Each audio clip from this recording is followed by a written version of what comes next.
Tonight on Movie Cat, we're watching the equestrian teen drama Thoroughbreds. Tally ho!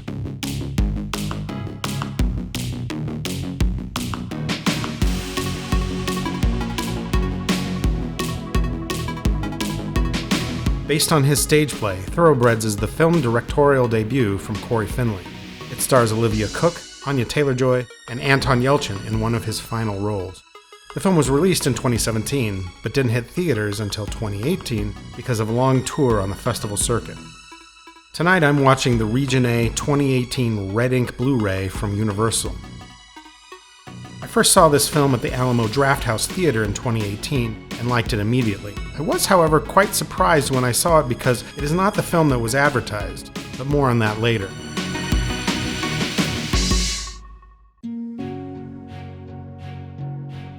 I'm giving this film a B- for general viewership, but for its intended audience of omnivorous cineasts, I'll give it a B+. I'll explain why in a minute. Thoroughbreds is one of those films where the marketing team knew they had a special film but had to bend the rules a bit to get people interested enough to buy a ticket. And hopefully people would like the film enough to forgive them, or not really recall exactly what led them to the movie in the first place. It's not fair to say that they lied about what the film was, but Thoroughbreds is a drama about two teenage girls that plot to kill the stepfather of one of them. The characters are interesting, but really only one of them you could call quirky. But that word is still a bit strong. There are some minor, awkward, sometimes sarcastic moments in the film, but minor is the key word here. Subtle might be a better word. The only scenes that approach lightheartedness are the scenes with Tim, played by Anton Yelchin, a bumbling drug dealer that the girls try to blackmail into killing the stepfather. Strangely, Tim's character could go either way, as a comical one or dangerous one. He seems to be more of a sorbet for the seriousness of what the girls do in the film. At any rate, this film is definitely not a comedy, although it was advertised as such. I would also not call this film a black comedy. Again, it was advertised as that, as well as discussed by the critics as if it were. It is not. Thoroughbreds is a very well-written film with great dialogue, but it's not particularly witty or clever. It's straightforward, articulate, and clean. The film is not without fascination, though, and that's its draw. The transformation of the main character, Lily, is what holds our interest. Yes, she is written with a strong arc, but beyond that, her metamorphosis is what the film is all about. Lily is a young person at a tipping point. She is in her chrysalis stage when she reconnects with an old school friend, Amanda. Amanda is the catalyst that nudges Lily in her development, redirecting her on her path from butterfly to moth, or worse. Isn't this every parent's nightmare when they discover that their child has grown up to be a murderer? The cliched question of what went wrong, Thoroughbreds proposes to answer. Thoroughbreds follows two teenage girls, Lily and Amanda, during the summer before their senior year. They are both affluent Connecticuters and live in luxury. In a brief prologue, we see Amanda visiting and petting her horse. She then takes out a knife from her backpack. We later learn that she kills the horse. The film starts off with Lily tutoring Amanda for the SAT. Apparently, they used to be good friends as children, but this is the first time they've seen each other in many years. They study for a short while, but soon the conversation turns to what happened with the horse. Amanda explains that she doesn't have any feelings about it, and that in fact she doesn't have any feelings about anything. Lily is taken aback by this. At their next study session a few days later, Lily's stepfather, Mark, briefly interrupts them. Amanda makes the observation that Lily hates Mark, but because of his wealth, that it is in her and her mother's best interest to tolerate him. Lily becomes offended and insults Amanda, but because of Amanda's previous claim, she seems to take it in stride. The two make up with what appears to be a bonding moment. Sometime later, the girls are watching a late-night TV movie where the actress is crying. Amanda explains that she's using an acting technique to get the tears to come, and then demonstrates the method for Lily, who is impressed. Then Amanda teaches Lily how to fake cry at will. This is perhaps the most revealing scene of the film, realigning the teacher-student aspect of their friendship. Later, the girls go down to the basement and raid Mark's wine cellar. There, Amanda suggests to Lily that she kill Mark. Lily is again offended, but it almost seems as if she is merely acting as if she's offended. She asks Amanda to leave. Amanda almost seems upset at this, but complies. For several days, Lily ignores Amanda, who is clearly dismayed by this, perhaps even hurt. Amanda does some sleuthing and discovers that Lily has been lying about her school status, and that she was actually suspended from her private school. During this period, Lily goes to a house party where she meets Tim, an inept but ambitious drug dealer.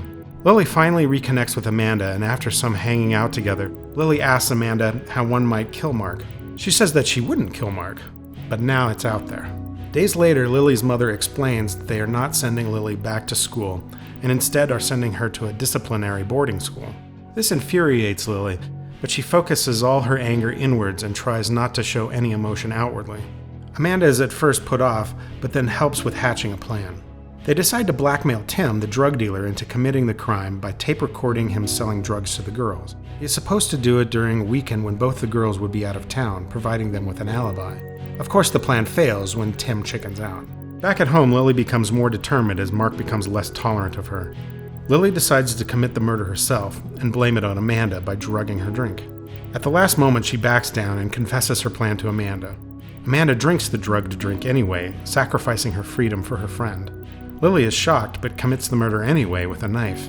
In the epilogue, Lily randomly runs into Tim and explains that she is glad he chickened out and that she and her mother are doing well. She speaks robotically and manipulatively. We also learn that Amanda has been committed to an asylum where she dreams of horses running free in the world. Lily's metamorphosis in Thoroughbreds is happening from many differing directions and influences, and their compounded energies steer her to becoming the young woman at the end of the film, although it wouldn't be correct to say that the end result is completely the product of external forces, hence the title of the film, Thoroughbreds. Selective breeding makes a thoroughbred horse. You can then elevate that horse to a racing champion with significant training. But without the breeding, the trainer is starting at a lesser point, and perhaps a point so far down that it would be fruitless to begin. The thoroughbred horse theme is a metaphor for Lily's obvious pedigree. But we must ask, is it a natural disposition for academic and societal excellence, or is it the temperament of an antisocial? Maybe both. Lily is full of possibilities. At the beginning of the film, Lily tells Amanda that she has completed her coursework early, but later we find out that she was actually suspended from school, suspended for plagiarism. This is a pre-existing element in Lily's life before we meet Amanda. There are other indications, not of Lily's evilness, but rather of her potential. For example, after Mark reveals that she is being sent to a lesser school, Lily secretly loosens the screws on his bicycle, causing him to crash the next day. It's not full-on murder, but the vindictiveness is there. The other major theme in the film is education, specifically Lily's education. While the film starts off with Lily tutoring Amanda, it soon becomes clear that not only is Amanda bored with Lily's lessons, but that it is in fact Amanda who will be doing the teaching for the rest of the film. When we first meet Amanda, she wanders through Lily's mansion, apparently taking note of what type of people the family are. As the first tutoring session gets started, Amanda acts flippantly towards Lily, assessing her motives and catching her in lies. While there is no specific point when Amanda decides to start teaching Lily, the teacher-student relationship germinates immediately. Amanda then goes on to teach Lily the basics of and then the advanced tenets of her curriculum: fake crying, manipulation, lying, blackmail, murder, and most importantly, dissociation. Because Amanda describes herself as not having any emotions, the immediate conclusion is that she has some kind of mild form of psychopathy.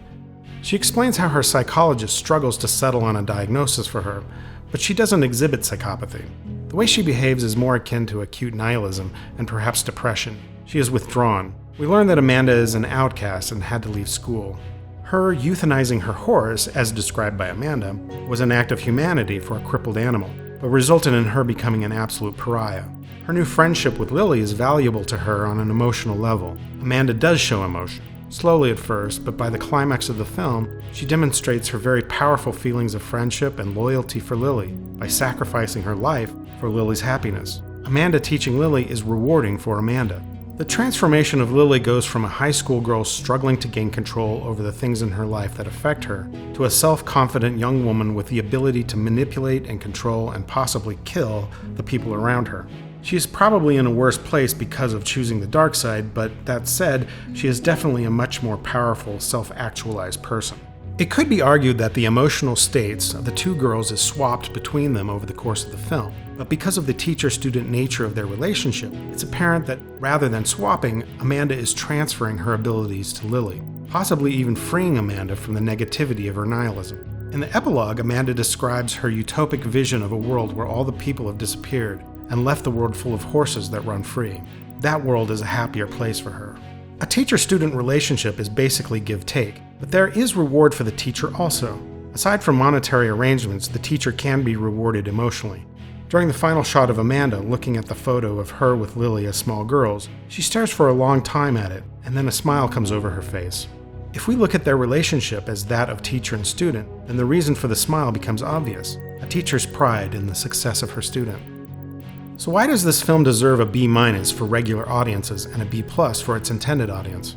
While I like this film a lot, upon repeated viewings, its problems slowly surface. Those audience members that follow cinema more closely and recognize certain techniques will be a bit more lenient, but know that it is not that impressive, while casual viewers won't be terribly interested in the details, but will still find it an enjoyable film. As I mentioned before, the marketing for this film was misleading. And like it or not, the way we come to a film does have an impact on our perception of it. It just means that I have to work a little harder than everyone else to be good. To start off, Thoroughbreds is handsomely shot. Lyle Vincent's cinematography is elegant without being distracting. There are only a couple of shots that are dramatically lit and photographed, and unless you are paying close attention, those scenes glide past, subconsciously enhancing the drama. Very nice. On the downside, Corey Finley seems to have not been clear with himself as to how subtle of a film he wanted to make. Whenever there was a question, he apparently chose to go with less, just to be safe. This is most evident in the score of the film. It's almost not there. What is there is fantastic, but used more as punctuation rather than mood. This is not necessarily a bad approach, but there is one sequence when Lily heads out to a party where the music is suddenly turned up to 11. The sequence is apparently shoehorned in as a way of using a cool pop song and has no connection to what is going on with Lily or any other aspect of the film. As quickly as it came, it is gone again. On the upside, the casting for the film is exemplary. AnyaTaylor-Joy and Olivia Cooke are pitch perfect. Taylor-Joy seems tailor-made for this role. Her transformation is fascinating and precise. Her character grows so organically that everything she does, up to and including murder, seems like the right decision. Olivia Cooke is a master at the nothing. Her deadpan delivery contains more emoting than a lot of Hollywood A-listers. The way she channels Amanda's emotions away from her face and into her hands is brilliant. Of course, Anton Yelchin is terrific as the maladroit drug dealer. Yelchin has a particular skill at communicating the character's entire motivating history in his performance. It is disappointing that the character at first seems like an important factor in the story, but then is dropped halfway through the film. Thoroughbreds is a great film, but suffers somewhat from a first-time director. The production obviously had a budget and made some good decisions as far as cast and crew, which really elevates the film. I think the film could have been clearer in what it wanted to communicate. This weakness shouldn't be attributed to being too subtle. There's a big difference between subtlety and clarity.